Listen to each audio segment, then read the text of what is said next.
Hello friends, welcome to our YouTube channel corporeal world. जो आज का हमारा टॉपिक है वो टॉपिक है basic properties of electric charge. ठीक है, जो हमारा चार्ज है उसकी बेसिक प्रॉपर्टीज़ क्या क्या हैं। So additivity, quantization and conservation of charge, ये तीनों क्या है हमारी बेसिक प्रॉपर्टी है किसी भी चार्ज की। सो मूव करते हैं टॉपिक की तरफ। पढ़ते हैं पहली हमारी basic property additive nature of charge. देखिए, अगर आपको किसी भी क्वांटिटी को ऐड करना है एल्जेब्रिकली,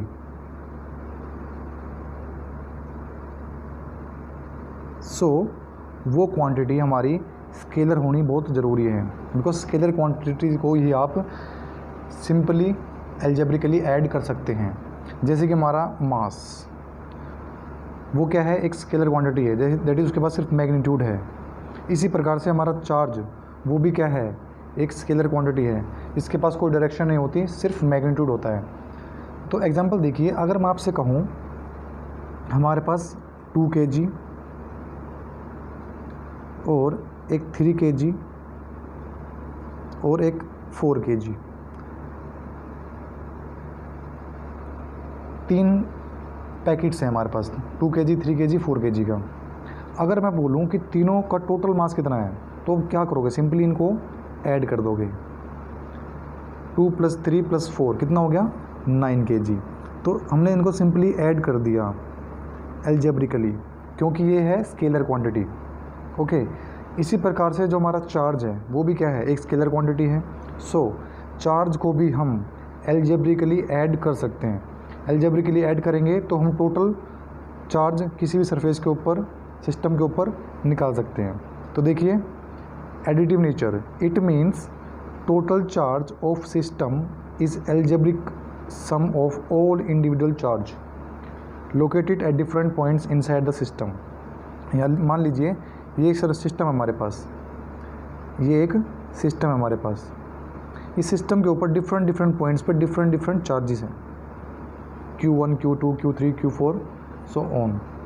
अगर मैं बोलूँ what is the total charge on that surface, तो आप क्या बोलोगे, हम इनको एल्जेब्रिकली ऐड कर देंगे, हमें टोटल चार्ज मिल जाएगा। दैट इज़ टोटल चार्ज निकालने के लिए आप इनको डायरेक्टली ऐड कर देंगे, that is Q1, Q2, Q3 and so on. तो इस तरीके से हम कह सकते हैं जो हमारा चार्ज है वो एडिटिव नेचर में है। ओके, एक एग्जांपल देखते हैं। हमारे पास एक सिस्टम है, उस सिस्टम के ऊपर जो Q1 चार्ज है वो 2 कूलम है, 2 माइक्रो कूलम, एंड जो Q2 चार्ज है वो 4 माइक्रो कूलम पॉजिटिव, एंड जो Q3 है वो है -2 कूलम माइक्रो कूलम, एंड जो Q4 है -5 माइक्रो कूलम, एंड जो Q5 है वो है 3 माइक्रो कूलम। अगर मैं आपसे कहूँ find the total charge on that system, तो आप क्या करेंगे, एडिटिव नेचर अपनाएंगे और सिंपली इनको ऐड कर देंगे। Q1, Q2, Q3, Q4, Q5 इन सबको आप ऐड कर देंगे।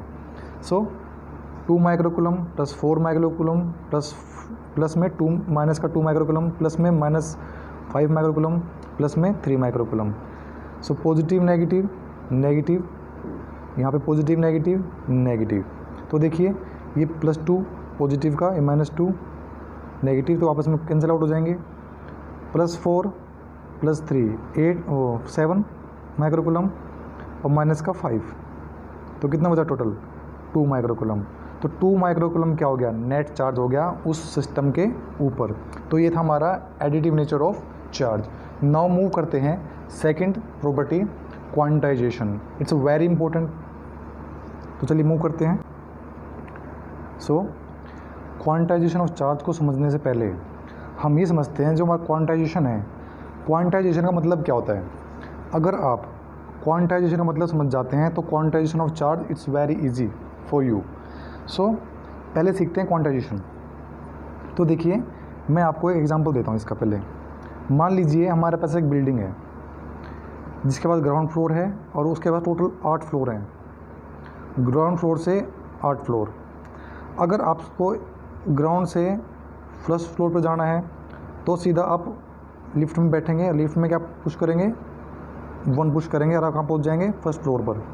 अगर आपको सीधा 8वें पे जाना है तो सीधा 8वां पुश करेंगे, 8 पुश करेंगे लिफ्ट के अंदर, और क्या हो जाएगा, आप 8 फ्लोर पर पहुँच जाएंगे। ठीक है, 5 पर जाना है तो 5 पुश करेंगे। तो कहने मतलब ये है, आपको 1 से 2 पे जाना है, 3 पे जाना है, 4 पे जाना है, आप जा सकते हैं। ठीक है, लेकिन आप इनके बीच में किसी फ्लोर पर जाना चाहते हैं 5.5 पर, दैट इज़ यहाँ पर 6 और 5 के बीच में कोई फ्लोर है, वहाँ जाना चाहते हैं, इनके बीच में कोई फ्लोर ही नहीं है, तो आपके पास कोई ऑप्शन ही नहीं है कि आप सीधा 1 से 5.5 पे जाएं, या 1 से 3.5 पे जाएं, या 2.5 पे जाएं, इज़ नॉट पॉसिबल, या इनके बीच में किसी और पॉइंट पर जाएं। बात समझ रहे हैं? यानी कि आपके पास सिर्फ यही ऑप्शन है कि आप 1 से 2 पे, 2 से 3 पे, 3 से 4 पे, या 1 से सीधा 8 पे, 7 पे जा सकते हैं, लेकिन आप इनके बीच में किसी भी पॉइंट पर नहीं जा सकते। इसी प्रकार से क्वांटाइजेशन मतलब ये बनता है कि कोई भी फिजिकल क्वांटिटी है वो कंटिन्यूसली मूव नहीं कर रही होती, दैट इज़ 1, 1.2, 1.3, 1.4 ऐसे मूव नहीं करेगी वो 1 से सीधा 2 जा सकती है, 1 से 4 जा सकती है, 5 जा सकती है, लेकिन 1.2, 1.3, 1.4 ऐसे मूव नहीं कर सकती, यानी टुकड़ों में नहीं जा सकती ना।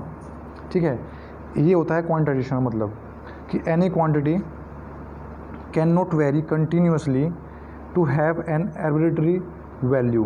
किसी आर्बिट्रेरी पॉइंट पर जाने के लिए किसी फिजिकल क्वांटिटी को वो कभी कंटिन्यूस मूव नहीं कर पाएगी, उसको डिसकंटिन्यूसली मूव करना होगा, दैट इज डिसकंटिन्यूस मूव कर सकती है वो। ठीक है, किसी भी क्वांटिटी पर या किसी पॉइंट पर पहुंचने के लिए। तो ये example is the better option for you to understand the concept of quantization, कि हमें 1 से 2 पे जा सकते हैं, 2 से 3 पे जा सकते हैं, लेकिन 2.5 पे, 2.6 ऐसा कोई प्लेटफॉर्म ही नहीं है इस बिल्डिंग के अंदर, तो वहाँ जा ही नहीं सकते। इसी प्रकार से क्वांटाइजेशन है। अगर देखो किसी बॉडी के अंदर, मान लो एक बॉडी हमारे पास ये है, एक बॉडी हमारे पास ये है, इससे चार्ज ट्रांसफ़र हो रहा है इसके अंदर, दैट इज चार्ज कौन सा ट्रांसफ़र होगा, इलेक्ट्रॉन, क्योंकि इलेक्ट्रॉन का लेन देन होता है। तो इलेक्ट्रॉन का लेन देन हो रहा है तो इलेक्ट्रॉन पूरा जाएगा ना उसके पास, ये थोड़ा ना कि इलेक्ट्रॉन का कोई तीसरा हिस्सा चला जाएगा या इलेक्ट्रॉन का चौथा हिस्सा चला जाएगा उसके पास पहले, नहीं, इलेक्ट्रॉन पूरा जाएगा एक बारी में उसके पास। ठीक है, तो इलेक्ट्रॉन पूरा जाएगा, इसका मतलब हुआ क्वांटाइजेशन। इलेक्ट्रॉन अपना आधा हिस्सा लेके नहीं जा रहा, बात समझिए दोबारा, यहाँ से यहाँ गया इलेक्ट्रॉन तो पूरा इलेक्ट्रॉन जाएगा, चाहे 1 जाए चाहे 10 जाए, जाएंगे पूरे, चाहे 50 जाएँ चाहे 1 लाख जाएँ, इलेक्ट्रॉन जाएंगे एक फिक्स्ड अमाउंट में, दैट इज़ पूरे जाएंगे।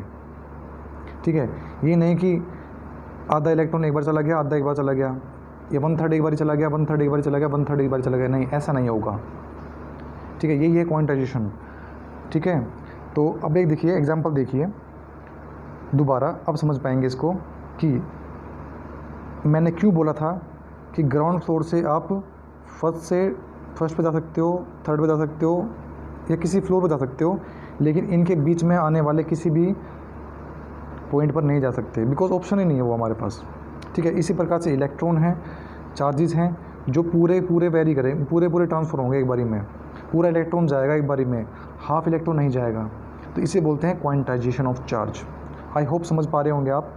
अब एक नोट देखिए, नोट कह रही है the minimum amount by which a physical quantity can change called its quantum। यानी कि अगर किसी फिजिकल क्वांटिटी में कोई चेंज आ रहा है, जो चेंज आएगा सबसे छोटे से स्टार्ट होगा वो हमेशा। देखो 2 बॉडीज़ के बीच में सबसे छोटा क्या है, इलेक्ट्रॉन के ऊपर जो चार्ज है, तो इलेक्ट्रॉन का लेन देन होगा उनके बीच में। समझ रहे हैं बात को? इलेक्ट्रॉन से बहुत सारे इलेक्ट्रॉन जाएंगे तो बहुत सारा चार्ज चला जाएगा, लेकिन स्टार्ट किससे होगा, एक इलेक्ट्रॉन से, दैट इज़ एक साथ लाखों इलेक्ट्रॉन जा सकते हैं, लेकिन उनमें है क्या, मेनली इलेक्ट्रॉन। तो इलेक्ट्रॉन क्या हुए, क्वांटम हुए उस केस में। तो मिनिमम अमाउंट क्या है जो ट्रांसफ़र होगा, वो क्या होगा, जो चेंज होगा वो क्या होगा, क्वांटम। ठीक है, सो अब नेक्स्ट देखिए, द स्मॉलेस्ट या मिनिमम कह लीजिए या बेसिक क्वांटम कह लीजिए, वो क्या होता है, चार्ज होता है। और जो चार्ज है मिनिमम, वो किस कारण से आता है, चार्ज है क्या, चार्ज के 2 नेचर होते हैं, पॉजिटिव चार्ज और नेगेटिव चार्ज। जो पॉजिटिव चार्ज होता है वो प्रोटॉन से होता है, जो नेगेटिव चार्ज होता है वो इलेक्ट्रॉन से होता है। प्रोटॉन हमारा फिक्स्ड होता है। सो लेन देन किसका होगा? लेन देन सिर्फ इलेक्ट्रॉन का होगा। ठीक है, तो इलेक्ट्रॉन ट्रांसफ़र होगा, तो इलेक्ट्रॉन क्या हुआ? बेसिक क्वांटम हुआ। ठीक है, तो मिनिमम एक इलेक्ट्रॉन ट्रांसफ़र हो सकता है, मिनिमम 2 सरफेसेस के बीच में एक इलेक्ट्रॉन ट्रांसफ़र हो सकता है, आधा नहीं होगा। मैक्सिमम तो बहुत सारे हो सकते हैं, ट्रिलियंस, मिलियंस, ठीक है, वट। लेकिन जो स्मॉलेस्ट वैल्यू है वो क्या होगी, या मिनिमम वैल्यू कह लीजिए या क्वांटम कह लीजिए, वो क्या होगी? इलेक्ट्रॉन के ऊपर जो चार्ज होगा, सिंगल इलेक्ट्रॉन के ऊपर जो चार्ज होगा। ओके, जो चार्ज होता है इलेक्ट्रॉन पर और जो प्रोटॉन पर, वो दोनों क्या होते हैं? सेम होते हैं। इलेक्ट्रॉन और प्रोटॉन पर चार्ज क्या होता है? सेम होता है। कितना? 1.6 × 10⁻⁻19 कूलम। Remember it. ठीक है, तो आई होप बेसिक क्वांटम का मतलब भी समझ गए होंगे आप। ठीक है, और स्मॉलेस्ट जिस चीज़ का लेन देन होगा 2 ऑब्जेक्ट्स के बीच में, वही होता है क्वांटम। ठीक है, उसी चीज़ का क्वांटम। ठीक है, बात समझ रहे हैं? सो देखिए, अब मूव करते हैं हमारा चार्ज ऑन क्वांटाइजेशन, यानी इलेक्ट्रिक चार्ज का क्वांटाइजेशन पे चलते हैं। अब समझ पाएंगे आप इजीली उसको। सो क्वांटाइजेशन ऑफ चार्ज, ये छोटी सी बात यहाँ लिखी हुई है, इसको देख लीजिए। चार्ज ऑन अल्फा पार्टिकल, जो अल्फा पार्टिकल होते हैं उनके ऊपर चार्ज क्या होता है? 2 इलेक्ट्रॉन। इसको भी याद रखिएगा। ठीक है, इस पर न्यूमेरिकल्स बनते हैं, कई बार पूछ लेते हैं कि इतने अल्फा पार्टिकल ट्रांसफ़र हुए हैं तो कितना चार्ज ट्रांसफ़र हुआ है। तो एक अल्फा पार्टिकल पर 2 इलेक्ट्रॉन के बराबर चार्ज होता है। ठीक है, इसको रिमेंबर रखिएगा। Now quantization of electric charge. देखिए, क्वांटाइजेशन मतलब समझ गए आप? क्वांटाइजेशन का जो मतलब होता है, जो मीनिंग होता है, ये होता है कि कोई भी क्वांटिटी उनके बीच में अगर लेन देन हो रहा है तो वो मिनिमम अमाउंट में जो चार्ज है उनके बीच में, जो मिनिमम चार्ज है या बेसिक जो चार्ज है, वो उसका लेन देन होगा। तो वो हमेशा पूरा एक साथ जाएगा। दैट इज़ 1 इलेक्ट्रॉन जाएगा, 2 इलेक्ट्रॉन जा सकते हैं, 50 इलेक्ट्रॉन जा सकते हैं, 1,00,000 इलेक्ट्रॉन जा सकते हैं, लेकिन आधा इलेक्ट्रॉन नहीं जाएगा। तो यही बात कह रहे हैं यहाँ पे, इलेक्ट्रिक चार्ज ओकर इन discrete amount instead of continuous amount. जो इलेक्ट्रिक चार्ज है वो डिस्क्रीट अमाउंट में जाएगा, कभी भी कंटिन्यूस अमाउंट में नहीं जाएगा। That is 0.1 electron, 1.2 electron, 1.31 electron ऐसे ट्रांसफ़र नहीं होंगे। समझिए बात को? सो इसे कहते हैं quantization of electric charge. I hope समझ रहे होंगे आप। अगर मैं टोटल चार्ज पूछूं, कितना टोटल चार्ज ट्रांसफ़र हुआ है, तो क्या होगा? जितना चार्ज एक इलेक्ट्रॉन पे है, बिकॉज इलेक्ट्रॉन का लेन देन हो रहा है, मैं कहूँ 50 इलेक्ट्रॉन का लेन देन हुआ, तो कितना चार्ज चला गया वहाँ से, या कितना चार्ज आ गया उसके पास? इलेक्ट्रॉन गया है, तो देखो n को माने कि नंबर ऑफ इलेक्ट्रॉन है ये इंटीजर की फॉर्म में। दैट इज़ इलेक्ट्रॉन जाएंगे और आएंगे, जाएंगे तो नेगेटिव लेंगे, आएंगे तो पॉजिटिव लेंगे। ठीक है, तो ये क्या है? इंटीजर है। That is number of electron है। मान लीजिए 50 इलेक्ट्रॉन गए हैं, तो मैं बोलूँ how much charge will be transfer between 2 objects when 50 electrons will be transferred. या 50 इलेक्ट्रॉन ट्रांसफ़र हुए हैं तो क्या करोगे? 50 इंटू में 1.6 इंटू में 10⁻⁻19 कूलम करोगे ना आप। दैट इज़ जो चार्ज एक इलेक्ट्रॉन के ऊपर है, एक इलेक्ट्रॉन का चार्ज इंटू में नंबर ऑफ इलेक्ट्रॉन जो भी ट्रांसफ़र हुए हैं, जो चेंज हुए हैं, जो लेन देन हुआ है। ठीक है, तो इस तरीके से आप टोटल चार्ज निकाल सकते हैं। तो आई होप आप अच्छी तरह समझ पाए होंगे कि क्वांटाइजेशन क्या है। क्वांटाइजेशन है 2 बॉडी के बीच में मिनिमम अमाउंट ऑफ चार्ज का ट्रांसफ़र। ये ट्रांसफ़र छोटा भी हो सकता है, बड़ा भी हो सकता है। ठीक है, यानी कि 1 इलेक्ट्रॉन का भी हो सकता है और मिलियंस इलेक्ट्रॉन्स का भी हो सकता है। ओके, नाउ एक नोट देखिए। नोट कह रही है कि बेसिक कॉज क्या है क्वांटाइजेशन का। सिंपल बात है, देखिए, जब हम 2 बॉडीज़ को रब करते हैं आपस में, एक बॉडी हमारे पास ये है, एक ये है, इन दोनों को रब करेंगे ड्यू टू फ्रिक्शन चार्ज क्या होगा? इन दोनों के अंदर ट्रांसफ़र होगा। ठीक है, एक बॉडी पॉजिटिव चार्ज एक्वायर करेगी, एक नेगेटिव एक्वायर करेगी। जो पॉजिटिव एक्वायर करेगी इसका मतलब इसने इलेक्ट्रॉन दिए हैं, जो नेगेटिव एक्वायर करेगी उसने इलेक्ट्रॉन लिए हैं। ठीक है, तो जो बेसिक कोज है क्वांटाइजेशन ऑफ चार्ज की, देखो इलेक्ट्रॉन का लेन देन हुआ है इनके बीच में। ठीक है, तो किससे हुआ ये? During rubbing. ठीक है, तो बेसिक कोज क्या होती है क्वांटाइजेशन की? रबिंग। ओके, तो basic cause of quantization of charge is that during rubbing only integral number of electron can be transferred from one body to other body. Okay, so जो next note है वो कह रही है, देखो quantization को prove करने के लिए बहुत सारे एक्सपेरिमेंट्स हुए. क्वांटाइजेशन को प्रूव करने के लिए बहुत सारे एक्सपेरिमेंट्स हुए. उनमें से एक एक्सपेरिमेंट था मिलीकन्स का. मिलीकन ने क्या किया, एक ऑयल ड्रॉप एक्सपेरिमेंट किया 1912 में. ठीक है, तो उसने चार्ज को मेज़र करना स्टार्ट किया.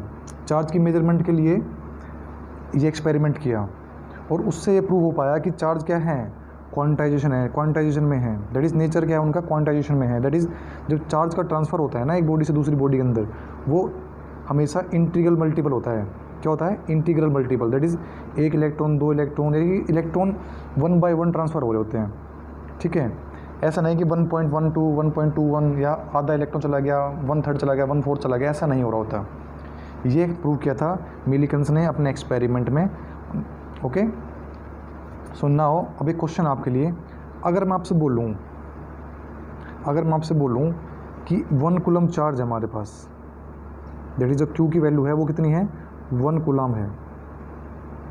ठीक है, देखो जो एक इलेक्ट्रॉन है उस पर चार्ज कितना होता है, एक इलेक्ट्रॉन पर चार्ज होता है 1.6 इंटू 10⁻⁻19 कूलम. ओके, तो ये होता है एक इलेक्ट्रॉन पर चार्ज और टोटल चार्ज कितना है 1 कूलम. तो देखो 1 कूलम चार्ज बहुत ज़्यादा बड़ा है as compare to charge on electron. तो 1 कूलम चार्ज कितने इलेक्ट्रॉन मिलकर बनाएंगे, that is number of electron निकालने की बोल रहा हूँ मैं आपसे. तो क्या करेंगे आप, यहाँ पे 1 रखेंगे क्यू की जगह, इलेक्ट्रॉन की जगह इलेक्ट्रॉन की वैल्यू जो इलेक्ट्रॉन पर चार्ज होता है 1.6 इंटू 10⁻⁻19, आपको n निकालना है. तो क्या करेंगे, जो चार्ज ऑन इलेक्ट्रॉन है उसको यहाँ पे नीचे लिखेंगे और n की वैल्यू निकालेंगे. जो n की वैल्यू आएगी वो आएगी 6 इंटू 10⁻18. दैट इज़ इतने इलेक्ट्रॉन. देखो एक कूलम चार्ज बनाने में इतने इलेक्ट्रॉन ट्रांसफ़र हो जाते हैं. ओके, सो ये क्वेश्चन था आपके लिए. वीडियो को पॉज कीजिए, अपने नोट्स को राइट्स कीजिए.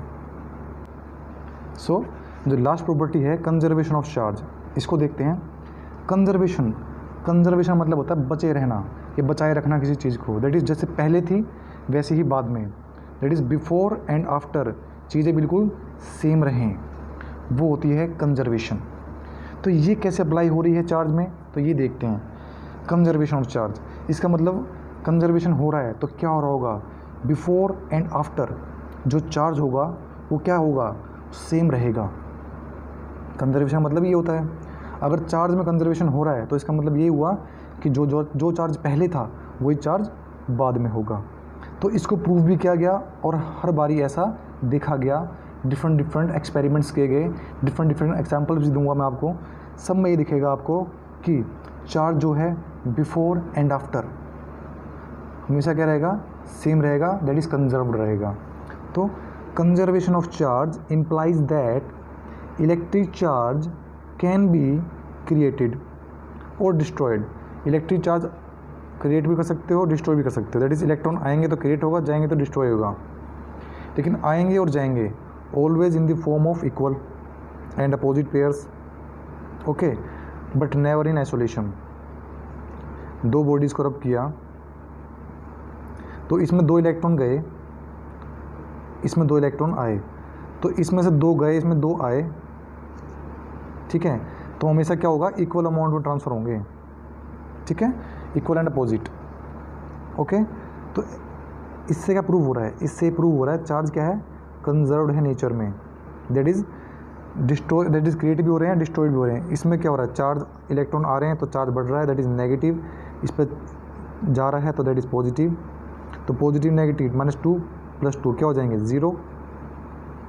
और जब चार्ज ट्रांसफ़र ही नहीं हुए थे, दोनों बॉडीज़ के बीच में, तो बॉडीज़ क्या थी, न्यूट्रल. न्यूट्रल मीन्स जितना इलेक्ट्रॉन थे इस बॉडी के अंदर उतने ही प्रोटॉन थे इसके अंदर. प्रोटॉन और इलेक्ट्रॉन क्या थे, बराबर थे. तो प्रोटॉन क्या होते हैं, पॉजिटिव, इलेक्ट्रॉन क्या होते हैं, नेगेटिव. दोनों चार्ज सेम हैं तो बॉडी क्या हुई, बॉडी हो गई न्यूट्रल.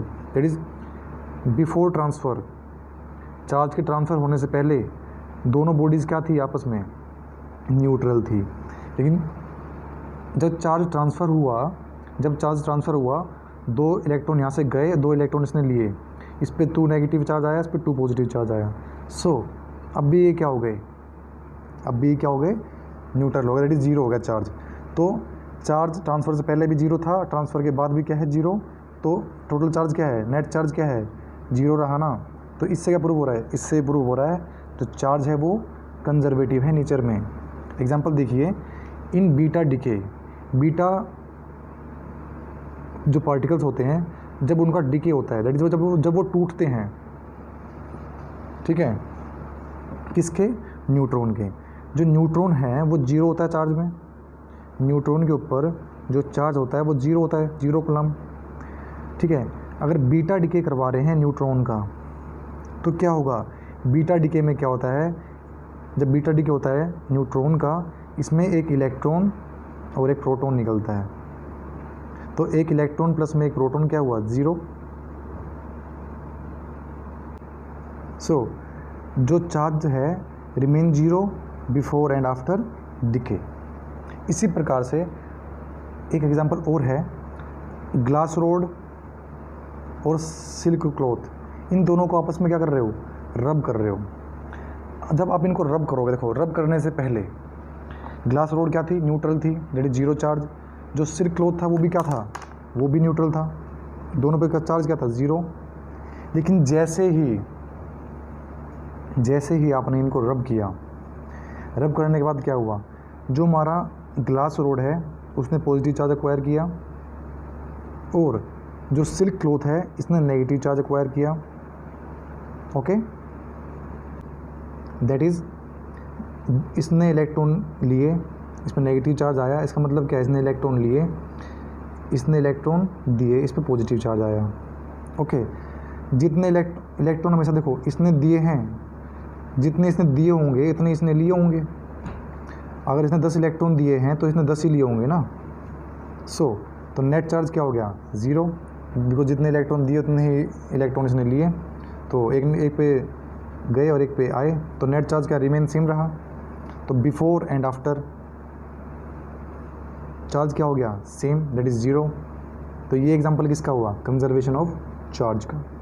इसी प्रकार से एक एग्जांपल और देखिए, rock salt ionizes in aqueous solution.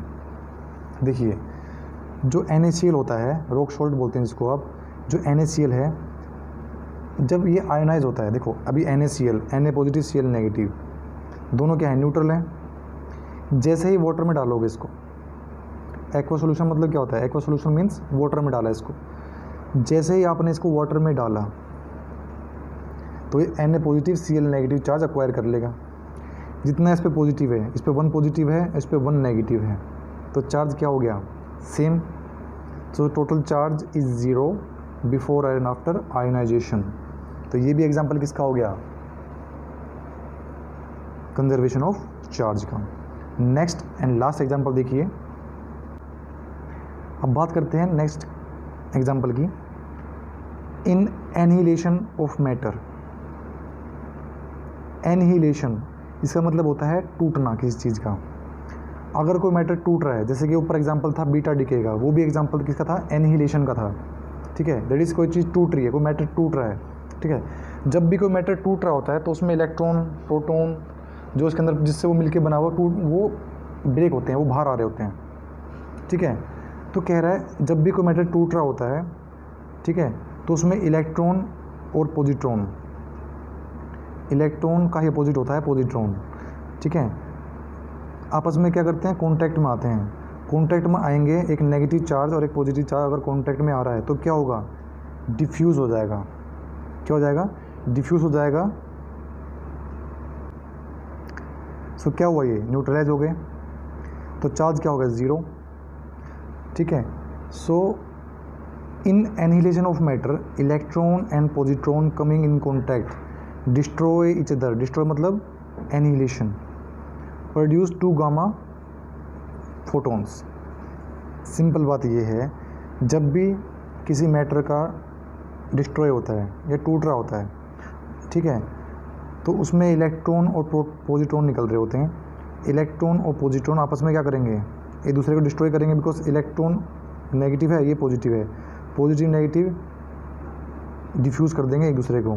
Diffuse करेंगे तो क्या निकलेगा, देखो जब भी कोई चीज़ डिफ्यूज़ होगी तो वहाँ से क्या निकलेगी, एनर्जी निकलेगी। क्या निकलेगी, एनर्जी। ठीक है, जो 2 गामा रेज हैं, जो रेज निकलेगी in the form of energy, that is किस फॉर्म में निकलेगी, रे की फॉर्म में। अगर कहीं पे एनर्जी निकल रही है तो वो हमेशा निकलती है फोटॉन्स की फॉर्म में। किस फॉर्म में, फोटॉन्स। फोटॉन्स क्या होते हैं, फोटॉन्स होते हैं एनर्जी के पैकेट्स। ठीक है, कितनी एनर्जी निकलती है जब एक इलेक्ट्रॉन एक पॉजिट्रॉन कंबाइन होते हैं, वो निकलती है 5.51 मेगा इलेक्ट्रॉन वोल्ट। ये चीज़ मैंने आपको यहाँ पे इसलिए बताई बिकॉज पता होना चाहिए कि कितनी एनर्जी निकल रही है। अदरवाइज़ जो फोटोन हैं, जो एनर्जी पैकेट्स हैं, इनको हम पढ़ेंगे जो हमारी 8th यूनिट होगी न्यूक्लियाई के बारे में, वहाँ पर डीप में। ओके, बस यहाँ पर ओवरव्यू दिया मैंने आपको कि फोटोन्स होते क्या हैं। जब भी एनर्जी निकल रही होती है वो हमेशा पॉकेट्स की फॉर्म में निकलती है, छोटे छोटे पैकेट्स निकलते हैं रुक रुक के, उन पैकेट्स को ही बोलते हैं हम फोटोन्स। ठीक है, तो कितनी एनर्जी निकलती है एक फोटोन में, 0.5 मेगा इलेक्ट्रॉन वोल्ट। ओके, ये थी हमारी 3 basic properties of electric charge. इसके अलावा छोटी सी प्रॉपर्टी एक और है कि 2 पॉजिटिव चार्ज आपस में रिपेल कर रहे होते हैं, दैट इज़ पॉजिटिव रिपेल करते हैं, नेगेटिव आपस में रिपेल करते हैं, और पॉजिटिव नेगेटिव आपस में अट्रैक्ट करते हैं। ठीक है, तो दैट इज़ लाइक चार्ज क्या करते हैं, लाइक चार्ज एक दूसरे को रिपेल कर रहे होते हैं, और अनलाइक चार्ज एक दूसरे को अट्रैक्ट कर रहे होते हैं। तो ये थी एक अलग से एक प्रॉपर्टी जो आपको पता होनी चाहिए। सो यहाँ पे टॉपिक ख़त्म होता है। वीडियो को पॉज कीजिए, अपने नोट्स को राइट कीजिए। मिलते हैं नेक्स्ट वीडियो में।